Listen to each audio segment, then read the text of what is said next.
Vamos aqui continuando com o nosso estudo do nosso Livro dos Espíritos.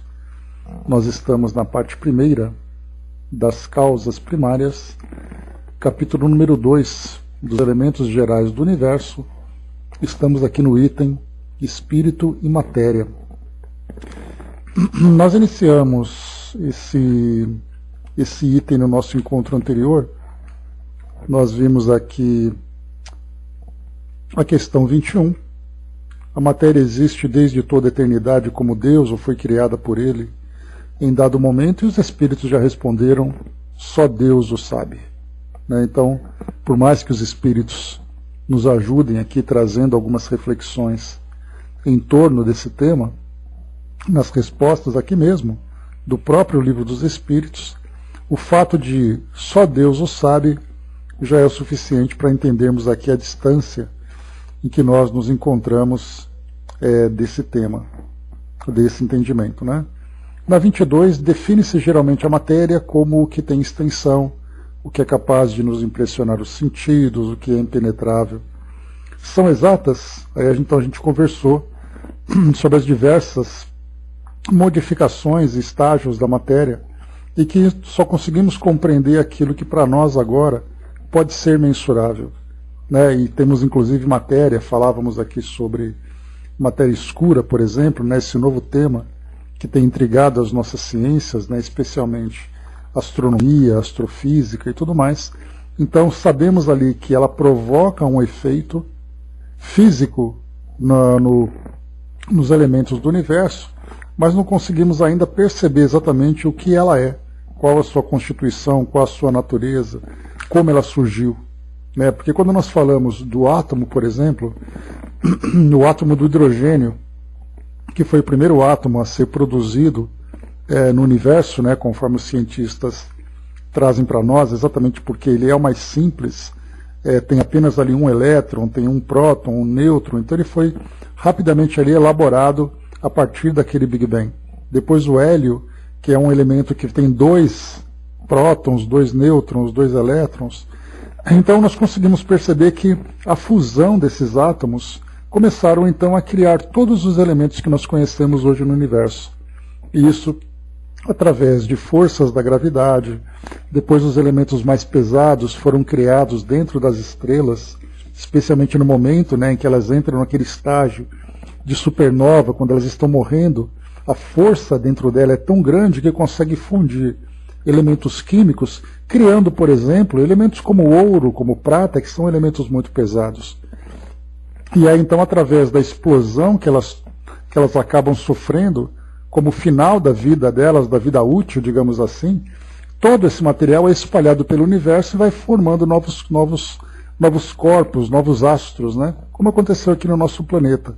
Tudo aquilo que existe hoje, em termos de elementos químicos, foram elementos que foram espalhados pelas estrelas no universo. Então a gente consegue entender que o percurso que esses átomos mais simples acabaram trilhando para formar esses elementos mais pesados, hoje nós entendemos como o Sol, por exemplo, uma grande usina de força capaz de fundir elementos químicos. Mas quando nós falamos em matéria escura, ninguém sabe o que é. Eles sabem que existe, mas não sabem como ela é feita, não sabem para que ela é feita. Tudo se torna um grande enigma. Então essa matéria escura, que é para nós hoje esse grande enigma, é o máximo que nós conseguimos alcançar. Podemos imaginar o que existe além das nossas percepções, aquilo que nós não somos capazes de perceber. Então a matéria vai se colocando ali em diversos estados, que nós estamos ainda aprendendo a sondar, aprendendo a classificar. Bom dia, embaixador. Aqui depois na questão 22A, fazendo aqui a recapitulação, Kardec perguntou que definição podeis dar da matéria? Aí os espíritos colocaram que a matéria é o laço que prende o espírito, é o instrumento de que este se serve e sobre o qual ao mesmo tempo exerce a sua ação. Algumas respostas que os espíritos vão dando, bom dia, André, algumas respostas que os espíritos vão dando, elas vão de acordo com a pergunta que é feita. Então, às vezes Kardec faz uma pergunta com uma intenção, os espíritos respondem naquela intenção. E às vezes eles respondem por outra ideia, por outro caminho, né? Ele faz uma pergunta seguindo ali um outro raciocínio, e os espíritos seguem esse raciocínio. Então a gente vê que tanto na questão 22 como 22A, nós temos duas perguntas diferentes, na verdade, de acordo com a resposta que eles dão. Primeiro fala da matéria que nós podemos perceber. Depois aqui embaixo ele fala que a matéria é o laço que prende o espírito. Então essa matéria da questão A que ele coloca, já vê que é uma matéria mais sutil, que é aquilo que nós chamamos então de perispírito, que hoje é tão estudado, embora pouco compreendido, mas acaba sendo ali um objeto de muito estudo para nós. Então, embora as duas questões estejam na 22, cada uma trata da matéria numa condição diferente, né? Então é importante a gente perceber isso. Na questão 23, que é o espírito? E os espíritos responderam um princípio inteligente do universo. Para nós aqui acaba sendo bem complicado, né, para entender isso tudo, tanto que Kardec pergunta qual é a natureza íntima do espírito, ou seja, do que é feito? Qual é exatamente ali a estrutura do espírito? E a resposta deles foi então, não é fácil analisar o espírito com a vossa linguagem. Para vós ele é nada. Ele nada é, por não ser palpável. Para nós, entretanto, é alguma coisa. Ficais sabendo, coisa nenhuma é o nada, e o nada não existe. Aqui não teve uma resposta que nos ajudou na compreensão, exatamente porque eles não têm ainda elementos comparativos para a gente ter uma ideia do que é o espírito, do que ele é feito. Então, para nós, o espírito não é nada, porque ele não pode ser percebido. Por isso, então, que depois eles vão falar sobre a matéria que envolve o espírito, e essa matéria é exatamente que faz com que nós percebamos. Quando fala, por exemplo, aqui para nós, sem tanto que eu peguei aqui, André, vou ler para vocês aqui em seguida, as colocações de Miramês, né? Porque para nós aqui como encarnados, mesmo que nós peguemos, né, aqueles estudiosos da doutrina espírita e apresentem suas teorias, são meras tentativas de tentar definir aquilo que para nós é indefinível. Então nós pegamos Miramês, aqui estudioso do espiritismo, e que também tem uma visão do plano espiritual, e aí então a gente vai conseguir, pelo menos ali, acompanhar um pouco das orientações dele. Mas é difícil, porque o espírito ele é algo tão abstrato que nós só conseguimos perceber com a nossa imaginação, e mesmo assim a nossa imaginação acaba sendo contaminada, digamos assim, pelos nossos sentidos. Então quando eu penso no espírito, de uma forma bem simples, de uma forma bem corriqueira, o espírito é aquele ser envolvido num lençol que fica flutuando. Pensemos dessa forma. Mesmo esse lençol, se na nossa imaginação nós tirássemos esse lençol, o que estaria por baixo? Porque o lençol é a matéria que nós estamos pensando. É aquela caricatura do espírito que nós vemos aí tanto, né, nos desenhos e tudo mais. Mas e embaixo desse lençol? Qual é exatamente ali o ser? Qual é o elemento material, ou a composição daquela coisa que deixa aquele lençol flutuando? Exatamente, Dudu. Então, até mesmo na nossa imaginação a gente tem essa dificuldade. Por isso que os espíritos dizem que é muito difícil de analisar na nossa linguagem. E mais uma vez, até mesmo no plano espiritual nós vamos encontrar essa limitação, porque quanto mais próximo da vida no mundo material, mais difícil é para o espírito ter ali percepções que possam facilitar para ele o entendimento do que é o espírito. Mas vamos lá. Miramês, então, aqui no Livro dos Espíritos comentado, né? Ele coloca para nós aqui o texto, né? O que é espírito? Ele não perguntou o que é o espírito, ele perguntou o que é o espírito. O que é espírito? Assim como Kardec pergunta, que é Deus? Que coisa é essa? Ele já coloca de cara. Dificilmente se pode conceituar o espírito. Sua estrutura íntima, então, foge ao campo da sabedoria que dominamos. Só um instantinho. Ele segue. Devemos nos dispor à análise dos atributos da alma estudando suas reações e certas leis que garantem a nossa existência. Então a proposta de Miremes é, se você não consegue estudar o que é o espírito, vamos estudar os seus atributos, os seus valores, o percurso evolutivo, tentar entender ali o processo, né, pelo qual ele segue para alcançar a sua depuração, desde o princípio inteligente nas formas mais inferiores, até a sua evolução na condição humana, e depois, além disso, na condição angelical. A gente vai tentando entender, mais ou menos ali, pelo menos aquilo que é possível para nós. Mas entender do que é feito, para nós é muito difícil. E ele continua. Se ainda o corpo físico é um mistério para nós outros, o que falar do espírito? Para chegar a ele, devemos percorrer vários outros campos que a alma usa como roupagem na grande caminhada evolutiva. Se existe a escola infantil para as crianças na Terra, a lei é a mesma em se falando do aprendizado do espírito sobre as coisas espirituais. A humanidade, diante da ciência da alma, está na escola primária. Não é justo que ela passe a frequentar a universidade de um momento para outro. Somente a idade regula essa necessidade. Sobe-se os degraus gradativamente. O espírito está em faixa e dinâmica diferente do que se pensa, e que não será justo violentar o modo de deduzir do ser humano. Todas as explicações até então dadas sobre o espírito são equações que fogem da realidade, porque os que escrevem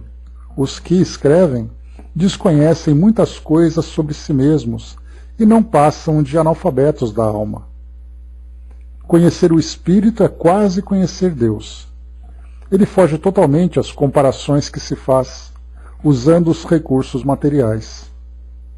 Não tiramos o esforço, nem queremos anular as pesquisas científicas acerca das coisas espirituais. Não é essa a nossa intenção. Somente pedimos a todos os nossos irmãos encarnados que comecem pelo princípio e não deem saltos nos caminhos científicos da vida. Aprendamos primeiro a harmonizar os pensamentos, a dominar o verbo, a criar condições dentro e fora de nós, para que o amor possa ser o nosso ambiente de viver. Diante disso, notaremos o desabrochar em nossos corações de outro tipo de conhecimento, que nos dotará de valores pelos quais a verdade nos revelará segredos até então escondidos nas dobras do tempo. Como conhecer o espírito se ainda não sabemos o valor do perdão? E como dominar o perdão se ainda não perdoamos nos moldes do esquecimento das faltas cometidas contra nós? E como conhecer a caridade se ainda não vivenciamos essa caridade justa e proveitosa? Como conhecer o espírito se ainda não conhecemos o amor? E como conhecer o amor se ainda não amamos na verdadeira acepção da palavra? Meditemos na distância em que nos encontramos da conscientização íntima da alma. Eis porque o Evangelho vem nos convidando para uma reforma nos nossos costumes em primeira mão, para depois sentirmos que somos necessitados de maiores conhecimentos. Meu irmão, é mais lógico dar os primeiros passos na grande senda do aprendizado espiritual com Jesus, para que possamos conhecer determinados segredos da natureza. O Cristo é o Mestre incomparável. Ouçamo-lo. Todos os dias a sua voz se faz ouvir por todos os meios que desejamos. Basta que haja interesse em aprender com humildade. Livremo-nos do orgulho e do egoísmo e abramos a mente para a verdade, que ela nos libertará. Não queiramos saber o que é o Espírito. Por enquanto, somente basta que saibamos que o Espírito é vida, sustentado pela vida maior, Deus.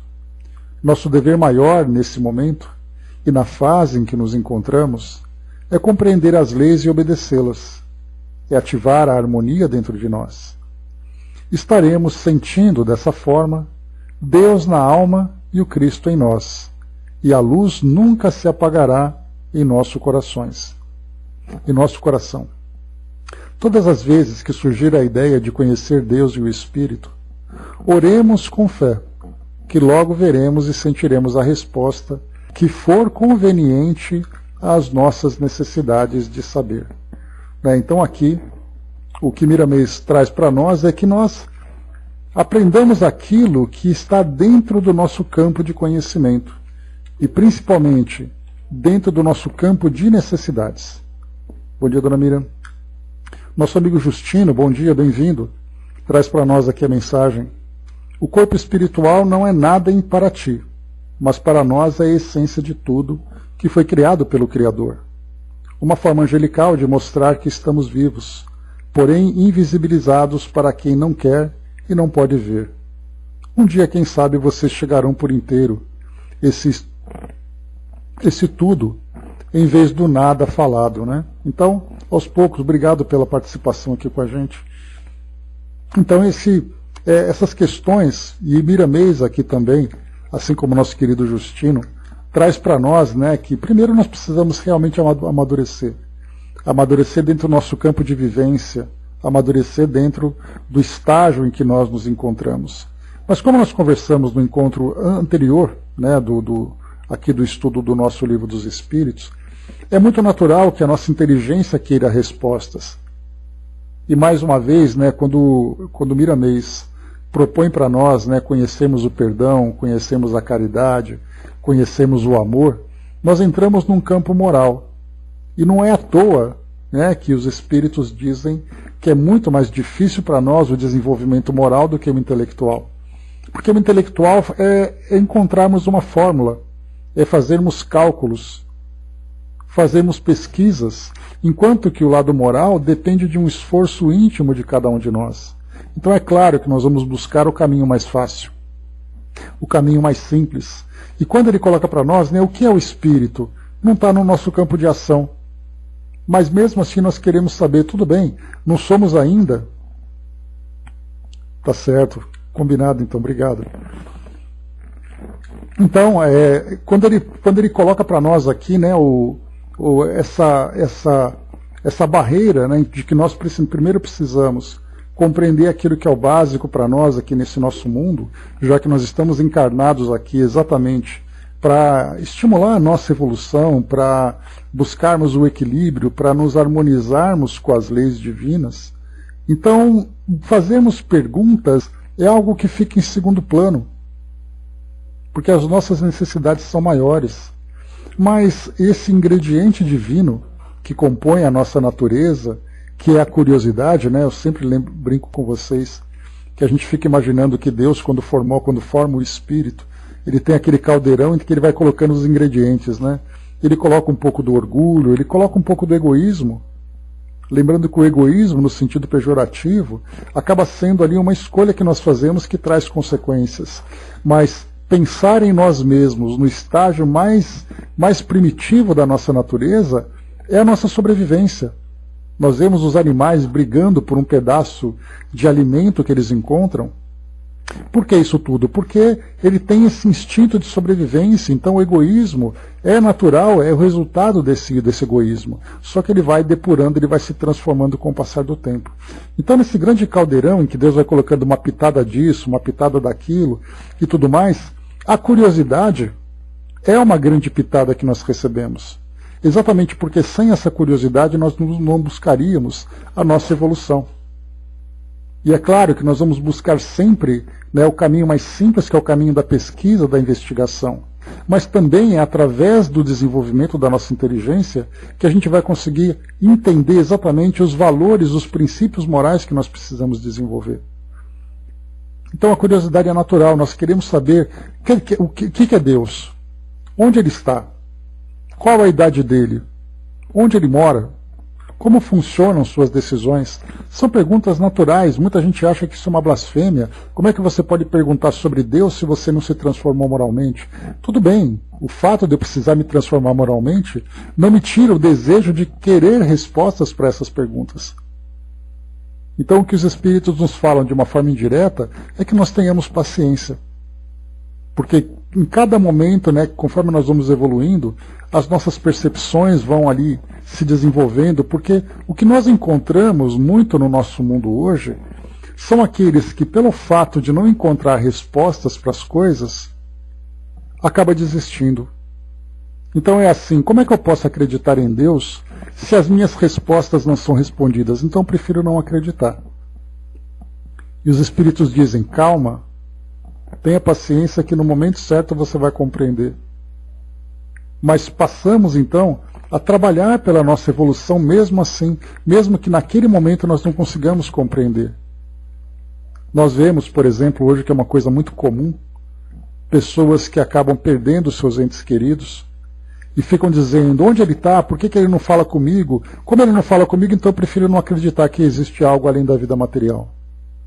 Não existe algo além da morte. E aí então a doutrina vem dizer, calma, tenha paciência.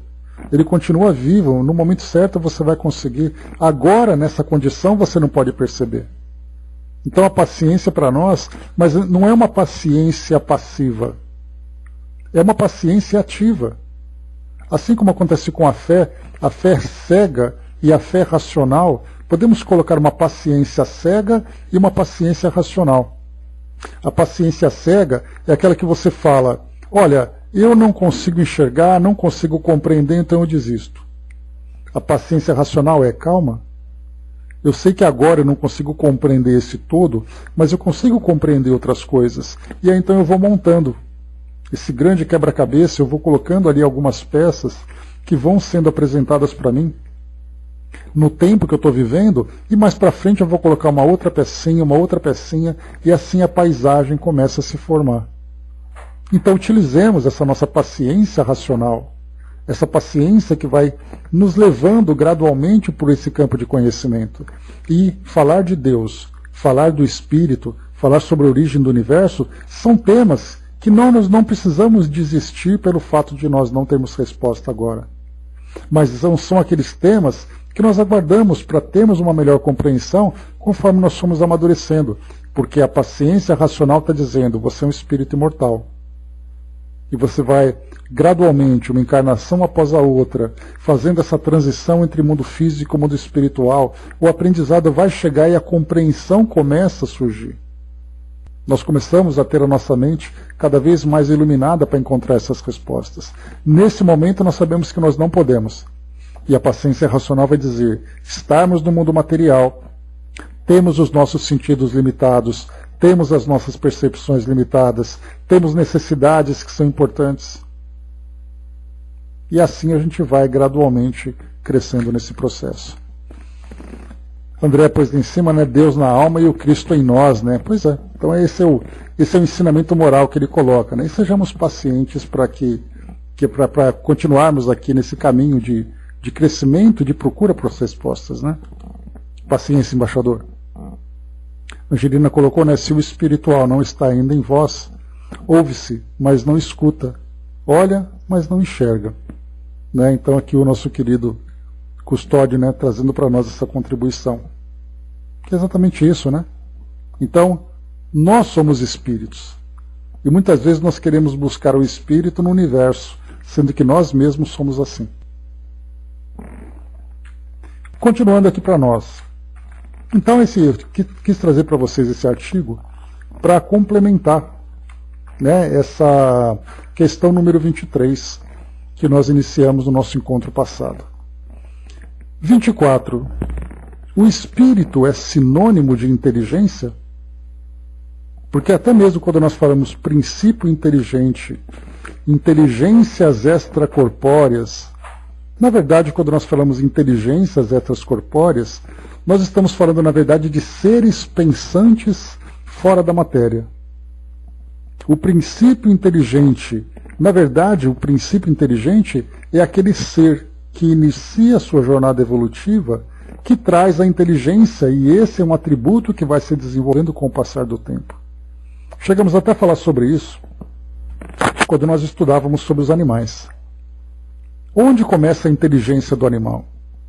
E muitas vezes nós temos a pretensão de acreditar, por exemplo, que o animal inteligente é aquele que corre e pega a bolinha, e aquele animal que salta e vira cambalhota porque o o seu tutor adestrou e deu para ele esse comando? Na verdade, a inteligência se desenvolve de formas que nós não conhecemos. Porque somente entendendo a inteligência do animal, para entender a inteligência do animal, nós precisamos conhecer esse princípio inteligente, conhecer a sua real natureza. E mais uma vez nós vamos lembrar sempre que os espíritos são capazes de sondar essa inteligência dos animais. A mesma coisa acontece com as emoções, os sentimentos dos animais. Animal tem sentimento? É claro que a gente vai dizer, claro que ele tem. Ele fica feliz e triste e tudo mais. Mas se nós voltarmos, né, nessa escala evolutiva e começarmos a buscar aqueles animais mais primitivos, onde exatamente os sentimentos e as emoções começam a ser registradas. Será que se eu matar uma barata, a barata vai ficar triste? A gente vai dizer, não, não vai ficar triste. A barata tem inteligência? Claro que não tem inteligência. Será? O que nós chamamos exatamente de inteligência? É aquilo que nós, seres humanos, compreendemos? E essa capacidade, essa potencialidade do princípio inteligente, que começa no momento em que nós não compreendemos, num grau que nós não compreendemos. Porque se nós colocarmos que de 0 a 10, o ser humano está atingindo, vou ser aqui um pouco modesto, mas ao mesmo tempo um pouco ousado, a inteligência do ser humano de 0 a 10 vai até 6. Aí nós voltamos no tempo e vamos encontrar um ser que tem inteligência 5, inteligência 4, 3, 2, 1, 0,5, 0,2, 0,1, 0,00001, continua sendo inteligência. Mesmo que naquele grau que nós sequer conseguimos perceber. O tempo é assim, enquanto nós vamos contando de segundo em segundo, existem frações bilionésimas de um segundo para outro que o nosso sentido não é capaz de perceber.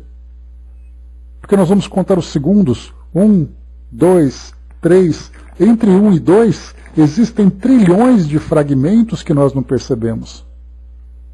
A mesma coisa acontece com a inteligência, a mesma coisa acontece com as emoções, com os sentimentos. Então nós temos uma limitação na nossa compreensão. Agora imaginemos o seguinte, estamos falando ainda sobre o espírito. Imaginemos que nós encontremos no mundo espiritual, conforme já responderam para nós os nossos amigos, falando sobre os laboratórios no mundo espiritual que lidam com os animais selvagens, por exemplo. Quando aquele animal desencarna, podemos encontrar, uma serpente no meio de uma floresta. Ela, por algum motivo, desencarnou. Aquele princípio inteligente foi para o mundo espiritual. Imaginemos aqueles espíritos que são capazes de sondar o grau de consciência daquela serpente. Conseguir perceber todos os atributos que ela tem. Consegue ver, conforme André Luiz trouxe para nós, naquela experiência em que ele acompanhava uma desencarnação, que ele teve a visão ampliada, a percepção ampliada para ver o que acontecia no organismo, entrando em colapso enquanto o espírito desencarnava. Ele, como desencarnado, André Luiz, que é esse grande investigador e repórter do mundo espiritual, que traz para nós isso, precisou ter a percepção ampliada de uma forma artificial, porque ele naturalmente não tinha ainda, para ter a percepção do que acontecia no nosso organismo. Então, há sentidos que nós precisamos desenvolver para ver coisas que são tão pequenas, tão sensíveis, que nós, nessa condição, agora não somos capazes. Então, para entendermos exatamente o espírito é inteligência ou o espírito é inteligente?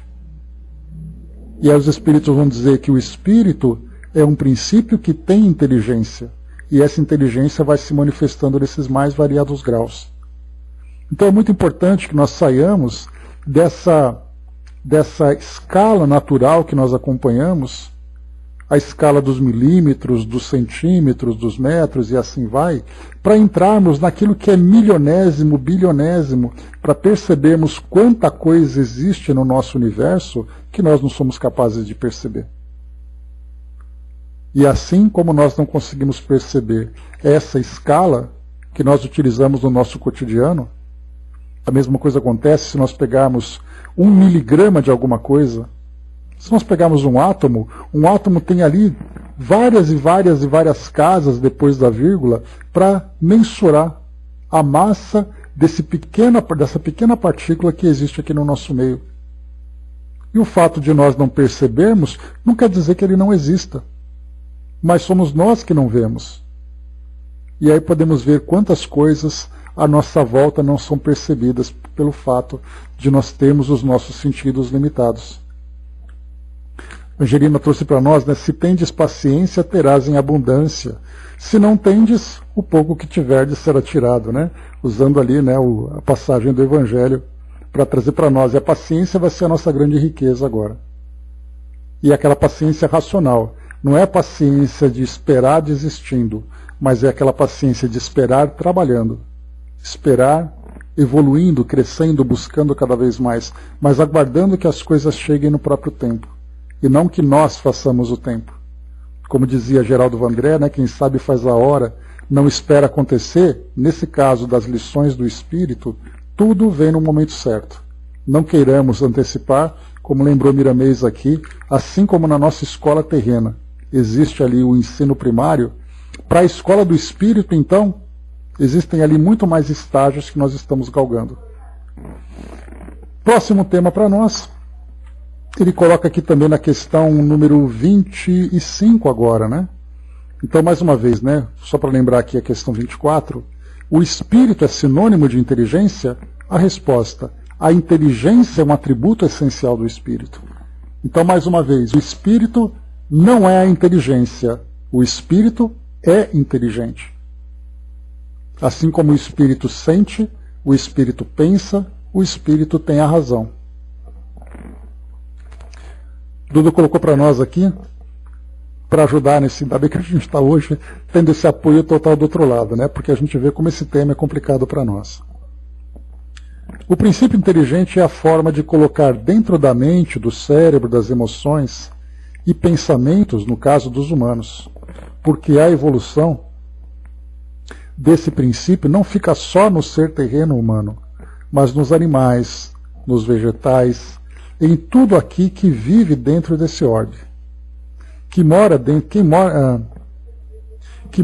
desse ser vivo. O espírito não está nessa diferença. Nós espíritos trazemos também esse princípio, onde de forma a se diferenciar de vocês, a inteligência desse princípio voa lá nos espíritos, que mais evoluídos assim tentam se formar e trazer formas, pensamentos diferentes de todos vós humanos. Muita coisa a se saber ainda. O tempo do espírito não é igual ao tempo de vós. Né? Então, mostrando assim, né, que esse tempo, na verdade, é a nossa percepção. O tempo de evolução do espírito, nós temos uma evolução cronológica. Nós estamos condicionados às mudanças de estações, né, ao movimento do nosso planeta, dia e noite, a condução pelo relógio.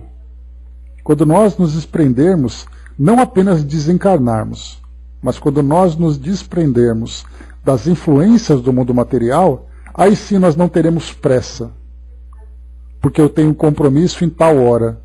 O espírito segue com uma outra rotina, com uma outra percepção. E aí então aquela ideia de que eu tenho que fazer as coisas antes que meu tempo acabe, o espírito vai perceber que o tempo não acaba. Porque aí ele começa a entrar exatamente na percepção da sua imortalidade. Para nós, a imortalidade é somente um conceito, é somente uma teoria. Porque enquanto nós pensamos que temos a imortalidade, nós temos pressa para fazer as coisas antes que as coisas acabem. As coisas podem acabar, mas o espírito não. Então, para isso, o conhecimento também virá no tempo certo. Obrigado pela participação. Questão número 25. Olha só que interessante essa, hein? Para variar, né? O espírito independe da matéria ou é apenas uma propriedade desta, como as cores o são da luz e o som o é do ar? Kardec pergunta aqui para nós, se nós pegarmos a luz, seja de qual fonte for, a luz as cores que são irradiadas desta luz, seria a mesma coisa do espírito, em que não existe uma matéria especial e essa matéria irradia o espírito? Então Kardec faz essa pergunta, se o espírito é independente da matéria, ou se é a mesma coisa, ou se o espírito depende dela. A resposta: são distintos uma do outro, mas a união do espírito e da matéria é necessária para intelectualizar a matéria. Então, são duas coisas diferentes. Espírito é espírito, matéria é matéria. Mas aí nós voltamos lá para cima para a questão 23, perguntando exatamente o que é o espírito. Se existem 3 elementos no universo, Kardec vai comentar sobre isso nas próximas questões. Deus, espírito e matéria. Se o espírito não é matéria, o que é o espírito? E aí então eles colocam exatamente isso. Porque a matéria, esse é um problema que nós encontramos, que é no nosso vocabulário. Quando nós falamos em matéria, nós pensamos em tudo aquilo que é inerte, tudo aquilo que compõe o mundo que nós vivemos, uma porta, uma parede, uma pedra, qualquer coisa. Isso para nós é matéria. O espírito pode ser feito de alguma coisa, mas essa alguma coisa não se compara com essa matéria que nós conhecemos. E nós só podemos ir até aí.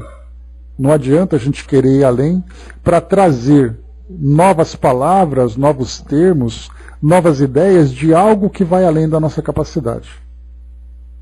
Nós não conseguimos atravessar essa fronteira porque, por mais pretensiosos que nós cheguemos, que nós sejamos, né, de achar que nós somos capazes de entender tudo e tudo mais, tudo é uma construção.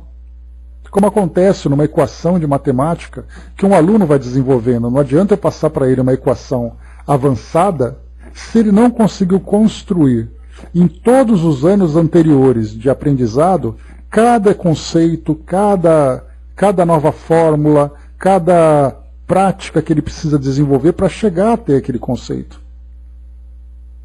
A mesma coisa acontece, né, para o homem, por exemplo, levar um foguete para o espaço. Ele teve que primeiro aprender a usar os balões, ele teve que aprender a construir os aviões, ele teve que sofrer muito acidente para poder fazer tudo isso, até que ele conseguiu desenvolver equipamentos para poder chegar até lá. Em termos de teorias, acontece da mesma forma. Então o espírito é independente da matéria. Esse é um ponto fundamental. Pelo menos esse tipo de matéria que nós conhecemos.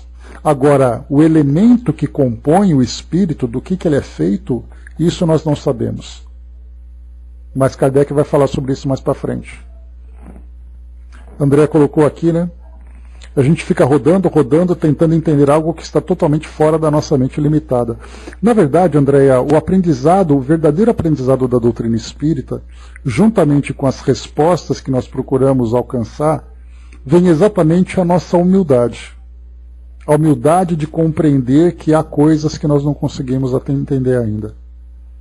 E nós vemos muito isso na doutrina espírita, muitos sábios, ou aqueles que se consideram muito sábios, que procuram trazer respostas para coisas que não têm ainda, não podem ser respondidas. Então, dizer para nós, olha, nós estamos estudando, acompanhando aquilo que os espíritos dizem, mas isso nós ainda não entendemos. E a melhor coisa que nós fazemos, ter essa humildade de reconhecer que nós não compreendemos. Mas mesmo assim nós continuamos buscando.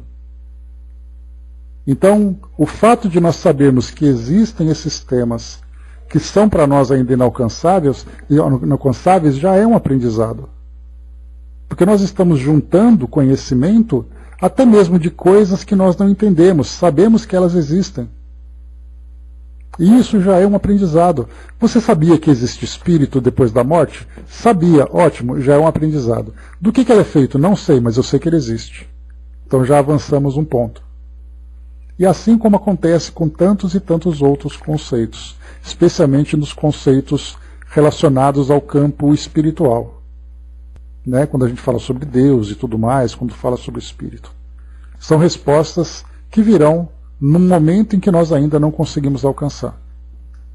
O Braz colocou, né? Penso que existem 3 princípios universais, né? Princípio vital, princípio inteligente e princípio material. De um modo geral, né, Braz, a gente pode desenhar dessa forma. É aquilo que dá vida à matéria, aquilo que é inteligente, que usa essa matéria, e aquilo que simplesmente é o material.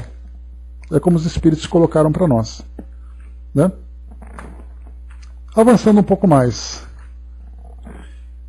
Então aqui foi colocado que o espírito e a matéria são distintos um do outro, mas a união do espírito e da matéria é necessária para intelectualizar a matéria.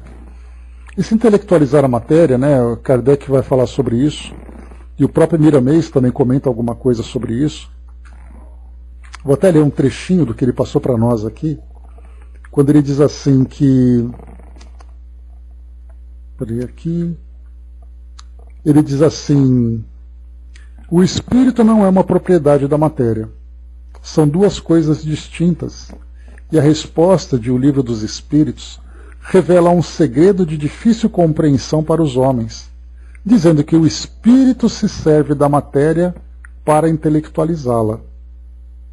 Sem o espírito, a matéria não alcançaria esse impulso espiritual e essa dinâmica inenarrável. Compreende-se, pois, que o estímulo do espírito no reino das coisas materiais a eleva, de sorte que coloca acima do estado de inércia. Então, essa definição que ele traz para nós sobre esse intelectualizar a matéria, ele responde assim: o espírito é a luz que vibra em alta ressonância de purificação do próprio ambiente. E se ele intelectualiza a matéria, o seu atributo desperta nela algo que dormia na profundidade física. A mônada divina é o agente direto da divindade onde quer que seja, na missão elevada de acender luzes e despertar valores. Então, só nesse ponto aqui, já fala para nós. Então, intelectualizar a matéria significa nós, através da força que o espírito tem, que é a força que emana do seu pensamento, a força que emana da sua mente, é capaz de dar formas, de dar impulsos, de dar qualidades. Essas vibrações que tanto nós estudamos, no caso do passe, por exemplo. A matéria por si só é algo inerte. Mas quando essa matéria é absorvida pelo espírito, formando o seu corpo espiritual, que é o perispírito. Quando o espírito pensa e molda esse corpo espiritual, que é o perispírito, e no momento do passe ele irradia essa energia, colocando, impregnando esse material com elementos da sua natureza, da sua personalidade, ele está intelectualizando a matéria. Então uma pedra é simplesmente uma pedra, e a matéria que a compõe não passa de um agrupamento de átomos. Mas no momento em que eu utilizo, no caso, por exemplo, meu corpo físico é matéria. Tem uma série de elementos aqui da tabela periódica que compõem meu corpo. O princípio vital é um princípio que dá vitalidade para esse corpo, e a minha mente, quando eu começo então a produzir essas irradiações, produzir essas vibrações, e faço com que o meu corpo reaja àquilo que eu estou pensando e que eu estou sentindo, e nós fazemos isso o tempo todo, né? Por isso que nós ficamos doentes, por exemplo.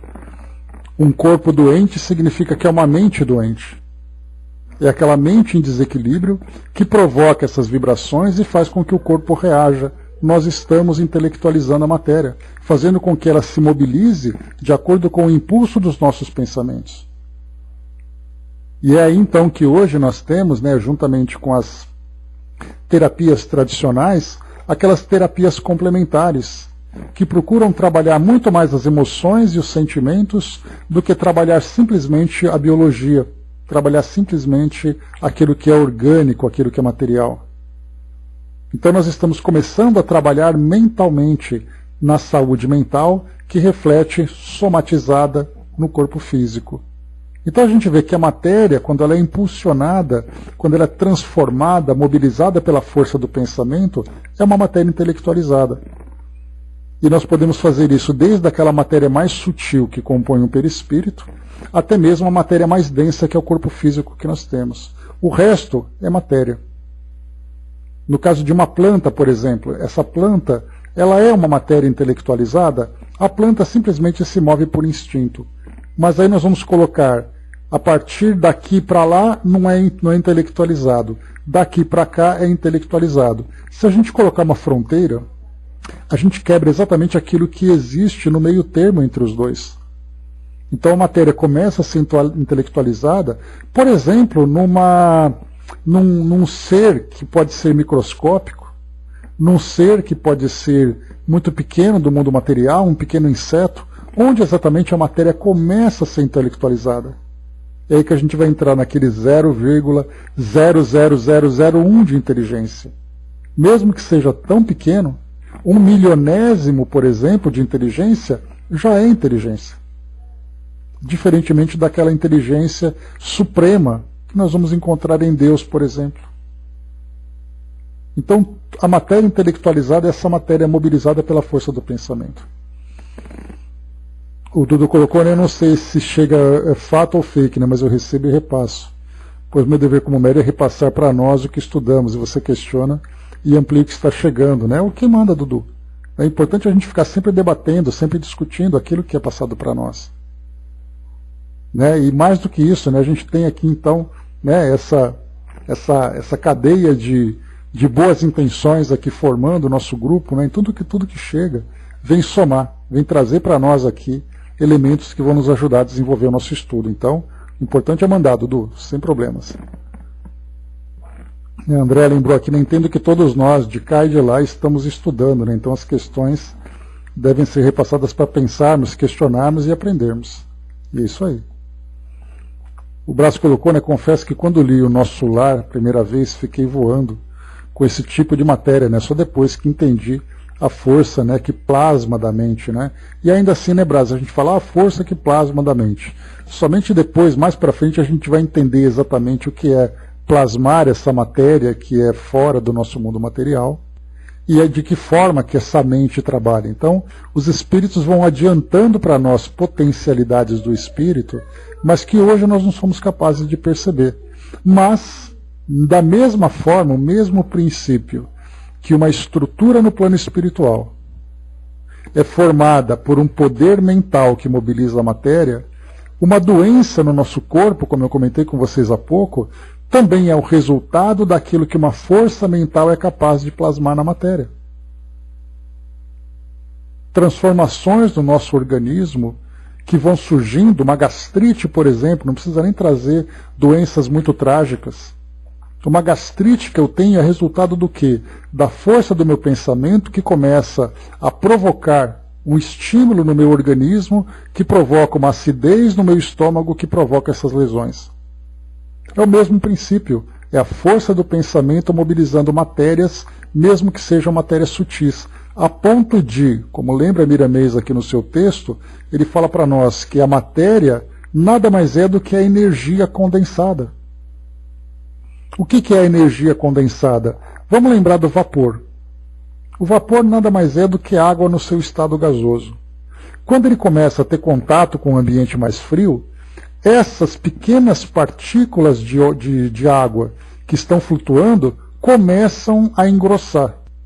E nesse engrossar, começando a esfriar, diminuindo ali o seu movimento das partículas de água dentro daquela gota, ele começa a se tornar água.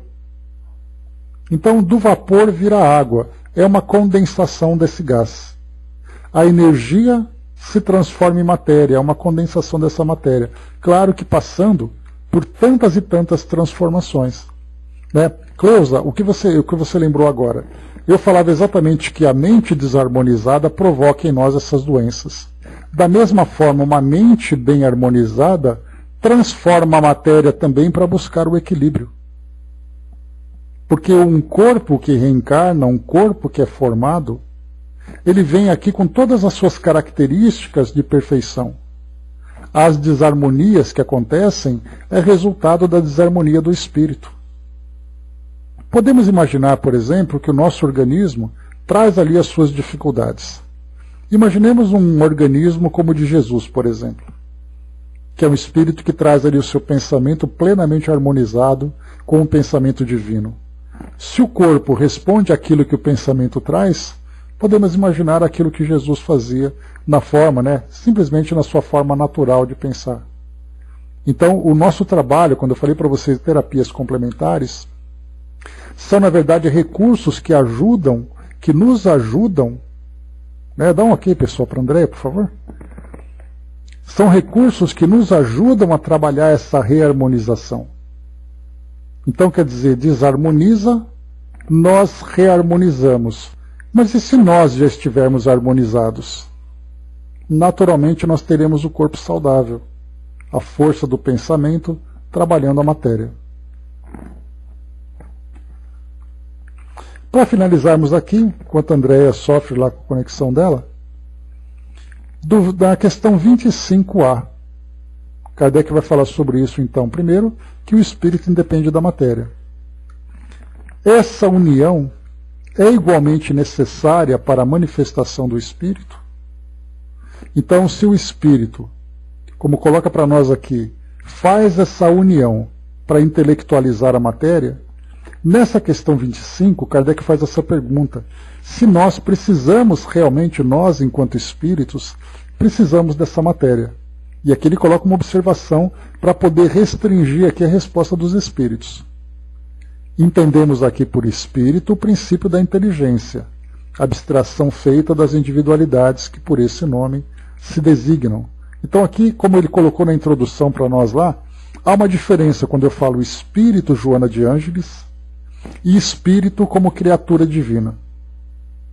O espírito Joana de Ângeles, nós sabemos que a palavra espírito designa um ser desencarnado que traz ali a sua personalidade como Joana de Ângeles. Quando eu falo o espírito como criatura, princípio inteligente, eu estou generalizando. Então o que Kardec pergunta aqui é que essa união é igualmente necessária para a manifestação do espírito. E manifestação ele não fala no sentido mediúnico. Ele fala manifestação no sentido de estar presente, de se mostrar, de ser identificado. E aí os espíritos colocam: é necessário a vós outros, porque não tendes organização apta para perceber o espírito sem a matéria. A isso não são apropriados os vossos sentidos. Então existe um corpo que nós utilizamos no mundo espiritual para trazer a nossa identidade. Quando ele fala vós outros, ele fala de nós espíritos nessa condição em que nós estamos agora. Então quando vemos no mundo espiritual aquilo que, por exemplo, André Luiz relata e que foi ali, né, de uma forma brilhante representada no filme Nosso Lar, em que nós víamos aquele monte de espíritos indo e vindo, todos eles são espíritos, sim, mas todos eles estão vinculados à matéria para mostrar a sua individualidade, para mostrar a sua identidade. Então, para nós, nessa condição ainda de seres tão presos à matéria, nós precisamos dessa matéria sutil para limitar as nossas características, o nosso formato, essa nossa individualidade. Então, por isso, essa matéria é utilizada nesse momento. E na 26, para a gente poder finalizar, é algo que vai bem interessante aqui. Poder-se-á conceber o espírito sem a matéria e a matéria sem o espírito? Então, se hoje nós utilizamos essa matéria como, né, daquela forma que nós vimos, aquele lençol que o fantasma usa para mostrar que ele está ali presente, né? Porque aquela coisa, né, quer dizer que se tirar o lençol, o fantasma desaparece? Não, ele continua ali presente. Ele só não é percebido. Esse lençol representado, né, nessa imagem caricata que nós estamos colocando, na verdade é para mostrar a individualidade do espírito. Da mesma forma que ele se mostra como com aquele lençol, entre aspas, ele se mostra também com o organismo, com as suas características, com a sua aparência. É essa matéria que nós utilizamos. Mas Kardec pergunta se nesse estágio em que nós estamos, essa matéria é necessária? Esse corpo material que nós utilizamos, material sutil, é necessário? É possível conceber o espírito sem matéria? Pode-se. É fora de dúvida pelo pensamento. Então nós podemos imaginar, tentar encontrar ali aquele momento em que o espírito se apresenta sem matéria.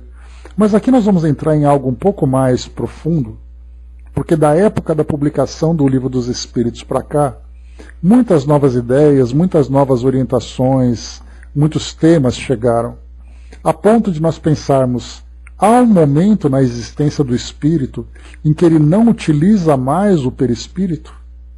E esse tema é um tema de debate hoje no meio espírita, quando nós então estudamos essa questão. E aí então o que existe hoje de consenso é que o espírito sempre está ligado ao perispírito, mas é o perispírito que vai se transformando, se modificando, a ponto de ficar tão sutil que ele se confunde com o espírito. E aí nós vamos encontrar aqueles espíritos na sua condição mais depurada, que nós podemos ali empurrar a nossa imaginação para chegar até naqueles ambientes onde existem as maiores potências espirituais. Eles ainda assim mantêm esse perispírito. Só que de uma outra forma, né, de uma forma tão vinculada com o próprio espírito e tão sutil, que ele não consegue ainda, não é possível perceber. Mas esse tema para nós é outro debate também, né, que é discutir o sexo dos anjos, né? De tentar imaginar, quer dizer que o espírito puro, ele tem ou não tem? Primeiro, você já viu um espírito puro? Você faz ideia do grau de depuração que ele chegou? Você sabe se ele está vinculado à matéria ou não? Então essas questões que são respondidas pelos espíritos, algumas vezes são respondidas de uma forma superficial, para nos dar ali um ligeiro entendimento. E nós acabamos fazendo interpretações que podem ser interpretações equivocadas. Então, mais uma vez, né, a gente vê que é bem interessante que quando os espíritos respondiam para Kardec, eles respondiam para contribuir para a formação da base doutrinária no seu aspecto científico, por exemplo, ou no seu aspecto filosófico. Mas os espíritos viam, quando respondiam a Kardec, e essa é uma dedução que eu particularmente faço, que eles ficam assim, tá, vamos responder porque ele está perguntando, mas eles precisam aprender tanta coisa antes. Eles precisam parar de sofrer, eles precisam parar de ser egoístas, eles precisam trabalhar as suas próprias limitações. Mas tudo bem, eles estão perguntando, vamos responder para eles. E aí deram essas respostas, ainda que não fossem tão profundas, mas para nos ajudar a entender que, embora não compreendamos o significado real daquilo, para entendermos que aquilo existe. Já é um começo. Por isso temos que tomar muito cuidado, né, para que não queremos ir além mais uma vez da nossa compreensão. O Braz lembrou da semelhança, né, entre corpo e canal espiritual, né, ainda tem esse debate, né, Braz, que falam se o nosso perispírito traz órgãos, como acontece no nosso corpo físico. Então a gente parte do princípio de que sim, né, existem ali corpos fluídicos, órgãos fluídicos, né, que são compatíveis com os nossos órgãos materiais. Mas ainda assim nós acabamos pecando, querendo materializar aquilo que não é material. Querer dar uma vida biológica para algo que não é biológico, mas é fluídico, é mental. Né? Então temos ali muita coisa para aprender ainda sobre isso.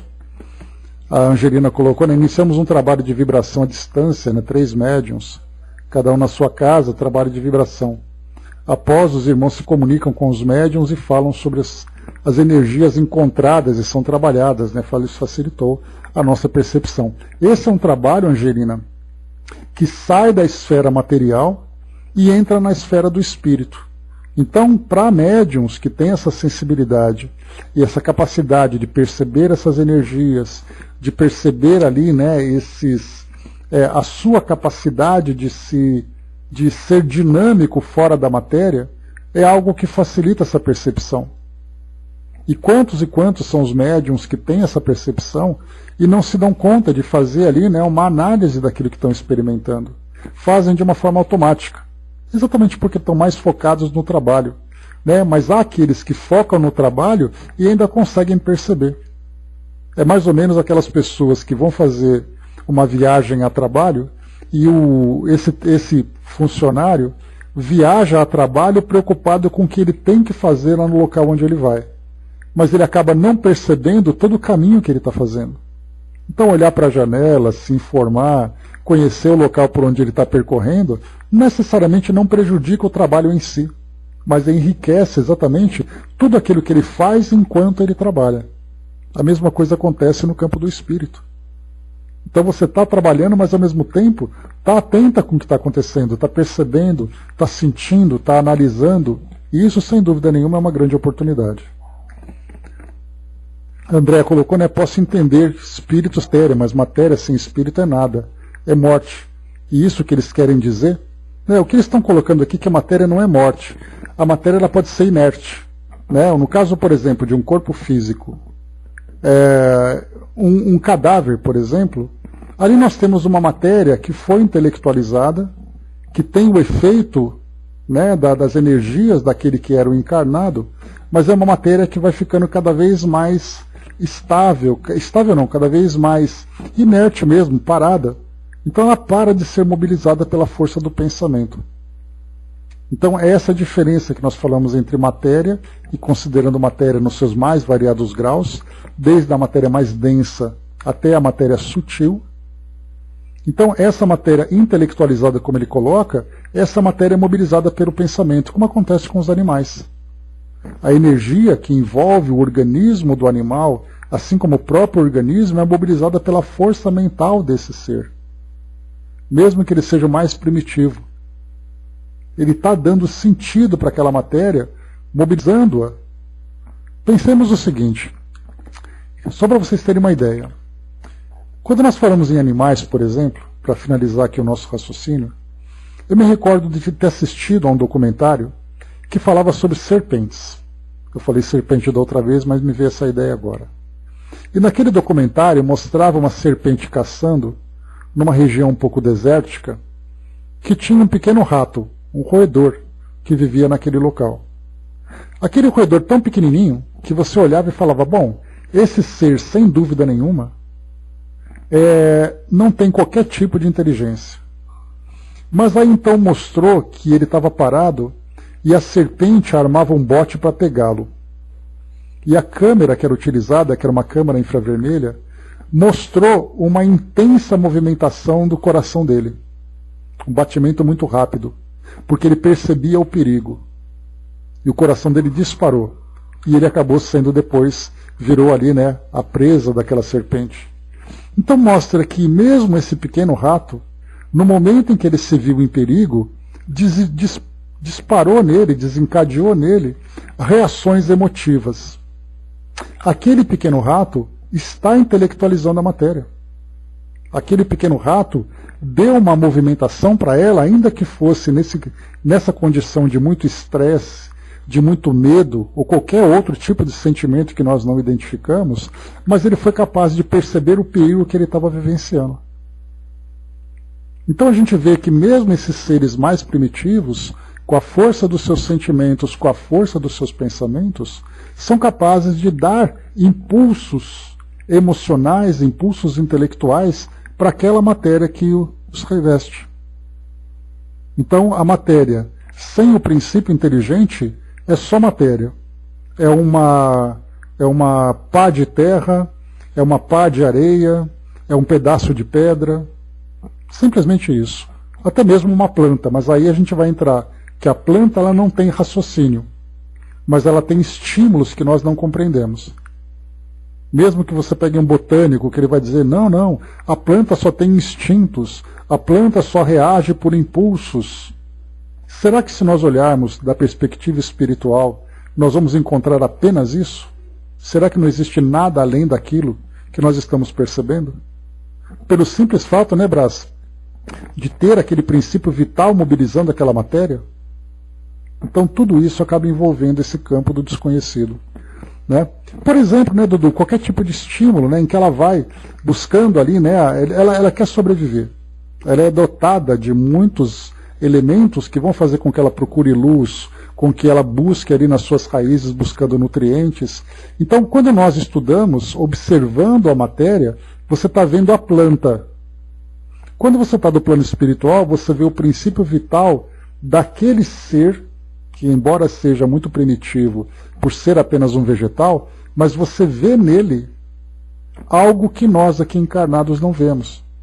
Então não podemos fechar essa questão simplesmente julgando pela nossa avaliação material, em que você pega um pedaço de árvore, um pedaço de planta, leva para um laboratório, disseca aquele pedaço e tenta analisar a sua estrutura celular. Existe ali uma vitalidade com elementos que nós não compreendemos. Por isso que eu falei para vocês, né, Dudu? Imaginemos as estufas, né, o jardim botânico do plano espiritual. O que é estudado lá na observação das plantas? Até mesmo a gente lembra, né, no caso, coletando, né, ectoplasma das plantas, que os espíritos falam, né, para curas e tudo mais. Quantos e quantos são esses elementos que nós desconhecemos? Né? André colocou, né, como nós, só que não alcançamos sua essência. Né? Então, nós estamos ali, claro, né, como seres muito mais complexos. Mas quando nós falamos em vida, essa palavra vida traz para nós muitos e muitos outros elementos que na condição material nós não conseguimos perceber. Bom, estamos aqui divagando com os nossos pensamentos, né? Mas nós paramos aqui na questão número 26, e Kardec traz na questão 27, só para finalizarmos aqui, para darmos aqui já o spoiler do próximo estudo.